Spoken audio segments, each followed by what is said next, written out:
What's up, you guys? This your girl. I am Nicole Knox, and I know that I have not been in front of you guys in a very long time. I do apologize. I have been recording, and I've been in the studio and working, and just so much stuff going on. But I want to address the elephant in the room. Big EP, Rebirth of a Goddess, Queen's Den, Believe in Me, I Swear and Teach Me. What are you talking about, Nicole? I promised you guys that this year was going to be a journey that I would take you on, and I'm going to take you on it. I'm going to document it, go through it. You guys are going to see the good, the bad, and the ugly to the best of my ability. And so let's get into it. And of course, we're going to address rumors and things of that nature after it. So let's start from the beginning. Why am I doing music? I am an author. I'm not this, I'm that, I'm that. And truth be told, I'm not any of I'm not any of those things. I'm on a journey that was already set out for me a long time ago, and I didn't want to do it. I just did not want to do it. I know like a lot of people love what they do and all of that stuff, but me, I'm just going to be honest with you guys, and this journey that I'm on is a God's journey. It's truly not a journey it's truly not a journey that I would have chosen for myself, but you know, God has a way of doing things, and it's crazy. So let's start from the beginning. Singing. I actually grew up singing. I did choir. I directed choir. I've been singing my whole entire life, and it was actually prophesied to me at a young age that I would be a singer and I would write and all this kind of stuff. And I told the person, you know, I'm a Christian, so when the church that I grew up in, prophesying over your life and things of that nature is pretty normal. And I remember just telling her like, no, I'm not going to do it. No. And then I got into something with the pastor at a young age, and I vowed to never sing again. And sometimes when you make vows such as that, you don't recognize, you know, to me, I feel like I didn't care about singing that much, so who cared? But sometimes when you're upset and you make certain decisions about your life or certain decisions about things, you don't understand at the time or even later down the line how it would affect you. And me personally at that time, I really didn't care. I come from a music family. My brother, one of my brothers plays the drums. He's a producer. He's in entertainment. He does film. My other brothers rap. My sister sings. My brothers sing. And I come from a music family. My mother plays the piano. My mother sings as well. So all of them have been in the entertainment and singing and producing, you know, their whole lives. And I'm the only one that was like, I'm not interested at all. And so here we go. In 2016, during my divorce, I was remembering God was telling me I was going to go off to write books. I was going to go off to empower women, and I was going to go off and do all these great and amazing things. And I remember telling God I didn't want to do that, and I did away with it. I didn't want to. And then in 2019, I had said, Lord, I want some type of purpose. Like I always knew when I was a kid growing up, I was going to be famous and I was going to be this great person. I just didn't know what it was going to be in. And I remember like in 2019, before the pandemic happened, I kept saying like, Lord, I want to leave here with my life having mattered, having to have changed lives, having to leave impact on people. And like, Lord, like that's really what I want to do. And I remember meeting my business partner back in 2019, and I had it in my mind what I was going to do. I was going to be an entrepreneur, but I didn't know in what. I just knew I was going to be an entrepreneur. And the first thing she does when she meets me is she's like, you're going to write a book and you're going to be a divorce coach and all this kind of stuff. And I was like, one thing about God, in alignment, he will, the things that he wants done, he's going to get done. He's going to get done. It doesn't matter. I don't know how you can go as far as you want to, but it's going to get done. And it drawn me back to what he had said in 2016. And I was like, I don't want to do that. And here I was doing it now, against my wishes. Then I started to coach. I've always coached women and empowered women, and I've always done that naturally my whole entire life. But here I now was doing it on a bigger scale. And I'm like, I hate it. I don't like women. I don't like women. I don't want to do this. I don't want to do this. Like, I'm doing it, but I'm not wholeheartedly doing it. I'm doing it grudgingly. And 2020, again, I'm going to tell you how God works in mysterious ways. God was aligning me like way before 2020. God was like aligning where I'm like, okay, I'm modeling, I'm meeting producers, I'm meeting people in the music entertainment business, but I don't do any of these things. I'm happy with my 9 to 5. I make amazing money. So I'm like, I don't care. I have these connections. What do I have them for? I don't need them for what I do in my regular life. And then a friend of mine invites me, and now we're talking about how we got to Rebirth of a Goddess. 2020, a friend of mine, he's in the music business, and he invites me over. He just did a video or whatever, and I'm meeting all these artists and things, and I'm like, I'm going just, at a regular party, and I made a good friend. I'm hanging out with friends and stuff, and I'm like, dang, it would be amazing to work with some of my friends. On what? I was like, maybe they can teach me some things on my book that I could do monologues and stuff for my book, which that's how it started out. And I remember just saying, like, I really wanted some of them to work with the people on my team because it would be amazing, good collaboration, things of that. And while I'm helping other artists work on their stuff, I end up falling in love with one of my good friends. And we were just really close. Like, he, amazing person. And when I wrote Queen's Den, and a shout out to everybody that has placed Queen's Den on their bedroom playlist, because Queen's Den is not a bedroom, it's a bedroom playlist, yes, but it's not in the sense that you guys are thinking Queen's Den is. And I'll give you some insight with relationships are tough. People's backgrounds and their childhoods are tough. And one of the greatest bonds that you could create with your significant other is them feeling safe in their vulnerability around you.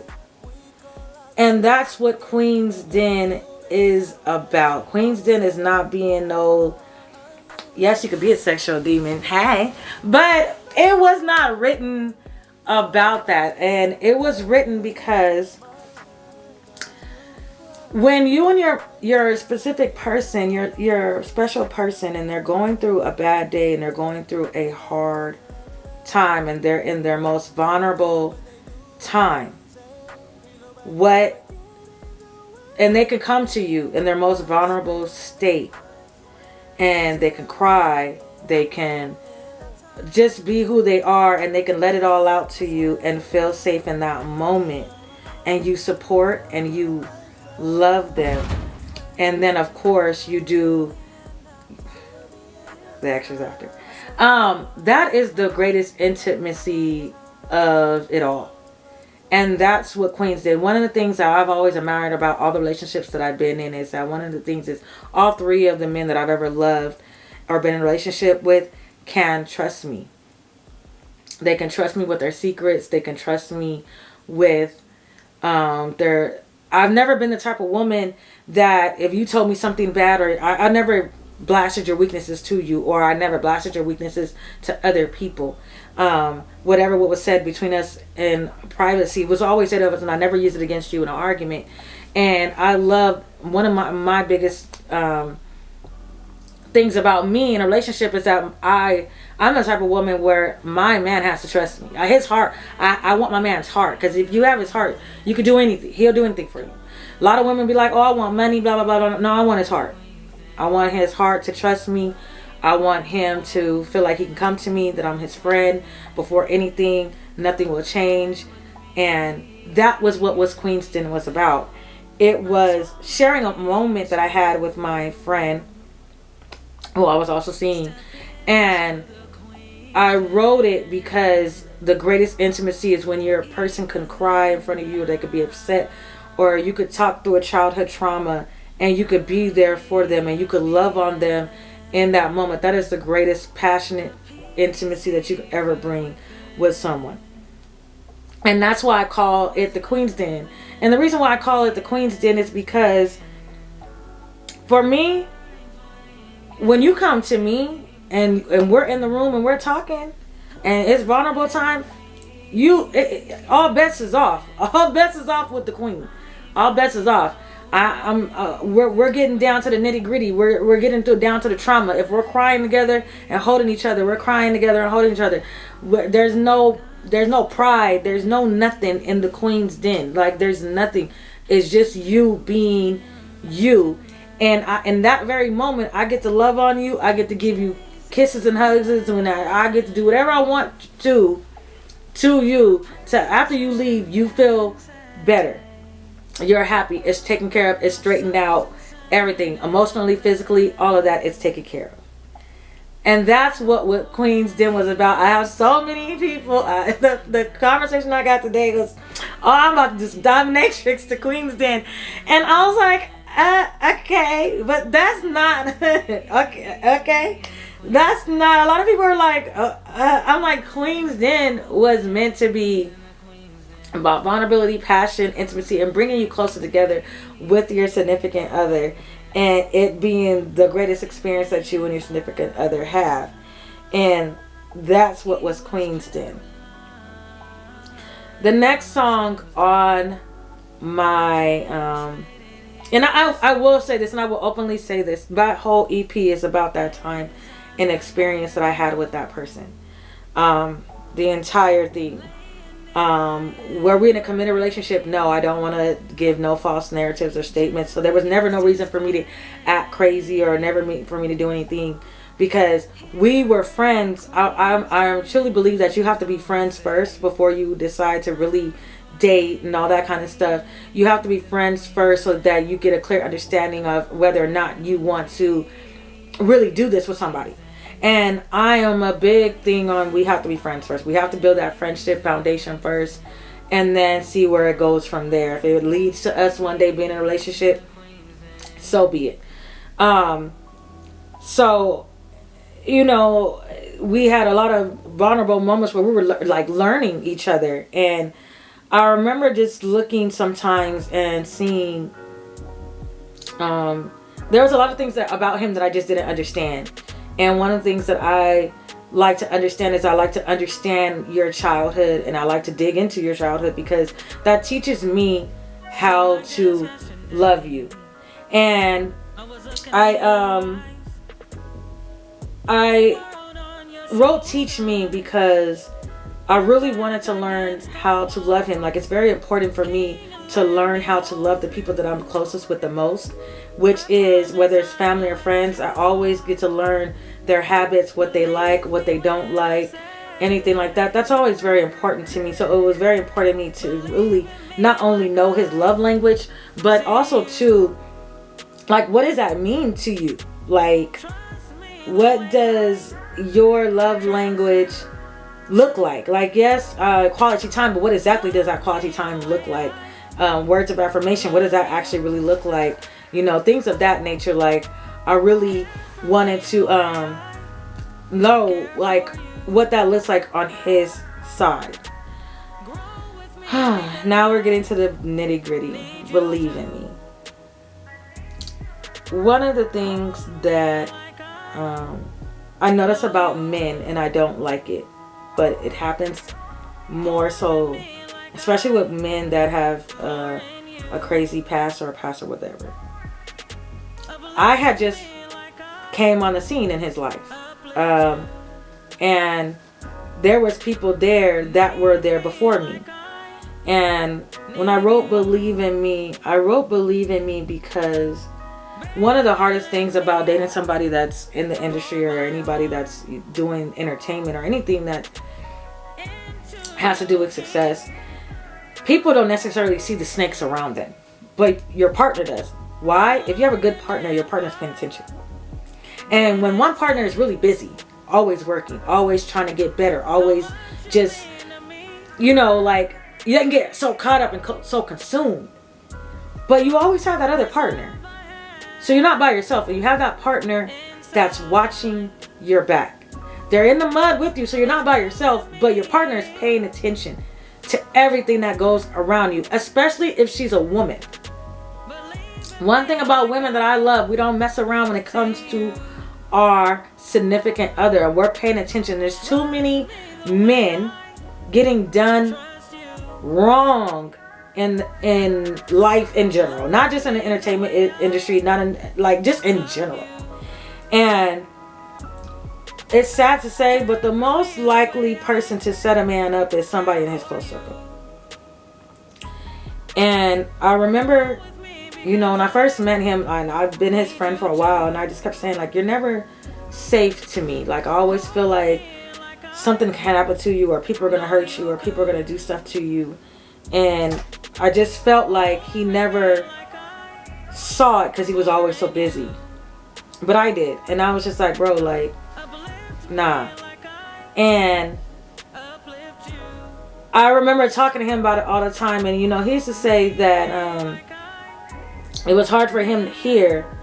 But I never told him to hurt him. I told him because I wanted him to be aware. I think the very most hurtful thing in life is when the person is hugging you that hates you. They're embracing you in love, but at the end of the day, they really hate you. And so many people are around on doing business with people that at the end of the day, they really hate them. They don't really love them. They don't wish them success. They really hate them. And I always told him, I have nothing to gain from you. At that time, I didn't do music.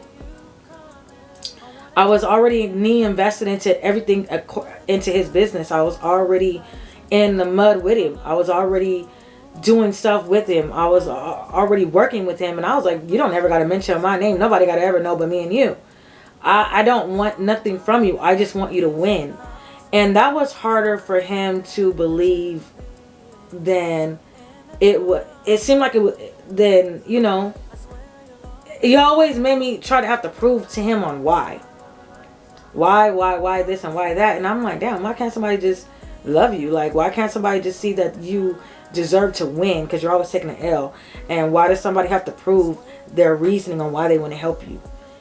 If I have the resources and I'm here to help you, like, it doesn't benefit me none. I don't do anything in this industry.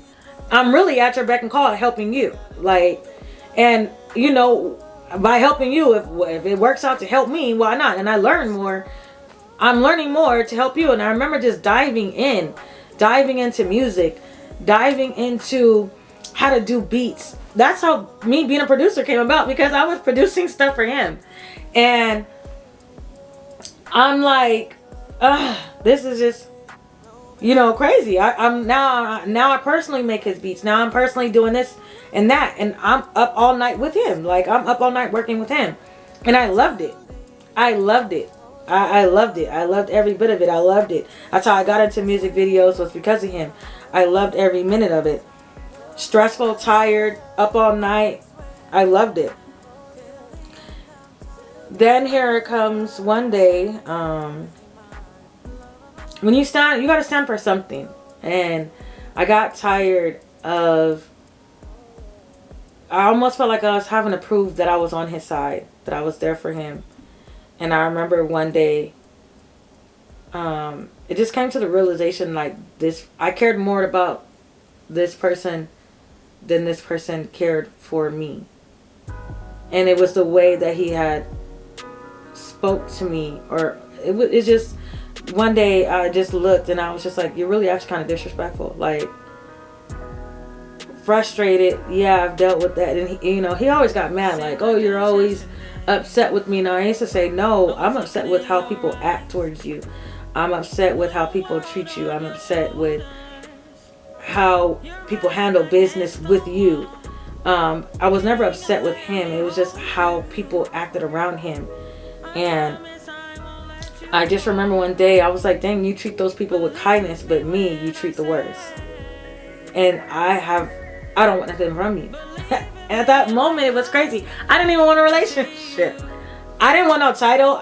Nobody could have known about me for all I cared. And I was cool, like, we're just friends. Like, I love you. Like, I love you very, very much. Having a relationship, I don't know, because attitude sucks. And I just remember being so hurt, but I had to walk away as a friend, because I was like, this is crazy. And when I wrote I Swear is the hardest song I ever had to do, because that is truly my heart and soul. It was truly, he was my friend. I loved him. I will always love him. That was really my heart and soul. And I remember after me and him stopped being friends, so much crazy stuff, and this is the rumors, and I'm going to address them. Mind you, I haven't spoken to this person in almost a year. I haven't spoken to this person. And everything that was happening to this person in this person's life, mind you, I haven't spoken to this person. I haven't seen this person in almost a year. Everything that was happening to him that had nothing to do with me, I was getting blamed for. And I was like, bro, I haven't spoken to this person in almost a year. And I just thought that was weird. I really thought it was weird. And there's some other things that happen behind the scenes that I won't address. And then my Instagram got hacked, and that has been a whirlwind as well. And I had stopped doing music. I went into like a deep depression, because I was like, the only reason why I started any of this was because of that person. And I was in my room crying, and I was so depressed. And then I was like, dang, I can't do music. And I said, why not? Why can't you do music? You don't need that person to be able to do music. You love working on videos. You love producing. You love being an artist. You love writing.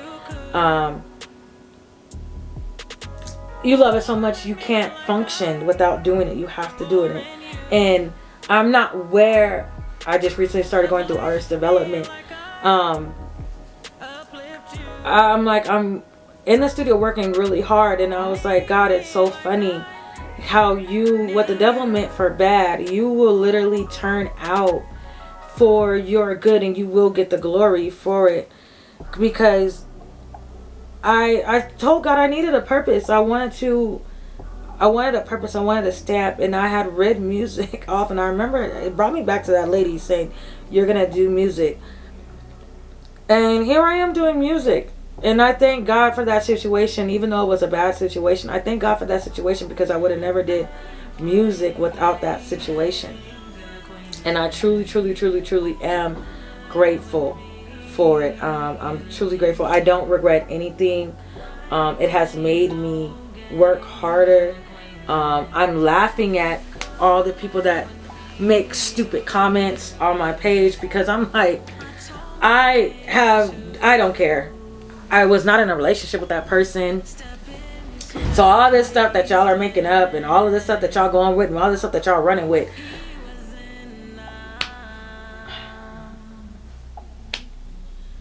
it don't pertain to me.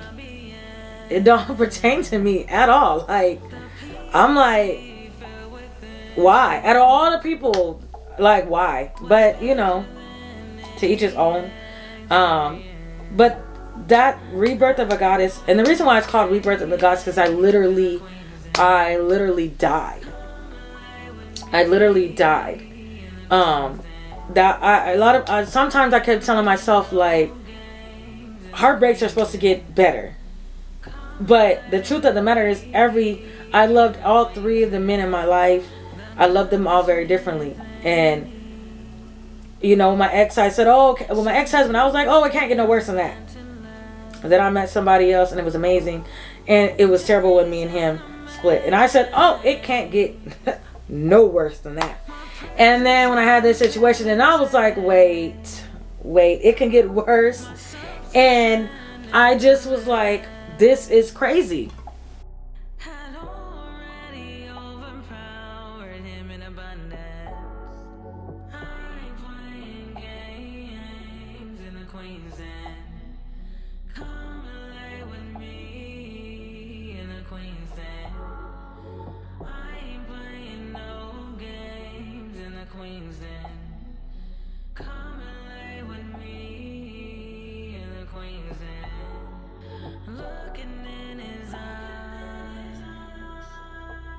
He was paralyzed with my substance. I penetrated his soul. In his eyes I healed every hole. Laying in my embrace, gently kissed his face. Here in the Queen's Den, he's always safe.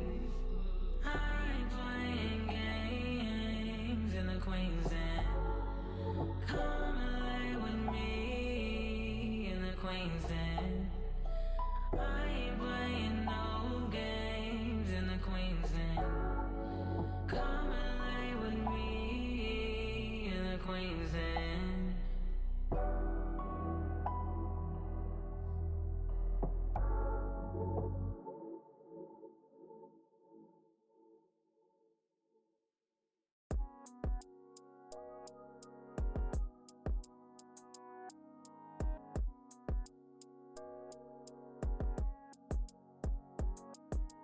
They say true love comes when you least expect it. A love I'll never forget. I never saw you coming. I wanted to run and hide, but the divine had other plans in mind. A love so passionate, a friendship built to last. Love so unconditional. I swear, until the end of time. I swear you'll always be mine. Love of a lifetime. I swear, till the end of time. I swear you'll always be mine. Love of a lifetime. I swear never had nobody love me. Going through my mind is all the touch. True love don't stop. I'm yours, you're mine. When you call, I'll be there. Anything I gotta do, baby, I don't care. All the love in my heart, I knew just right from the start. No, I can't imagine my life without you for another lifetime. Ain't no one getting away. Not a regular love, yeah. No matter what they do or they say, ain't nobody ever get in the way. I swear, until the end of time. I swear you'll always be mine. Love of a lifetime. I swear, till the end of time. I swear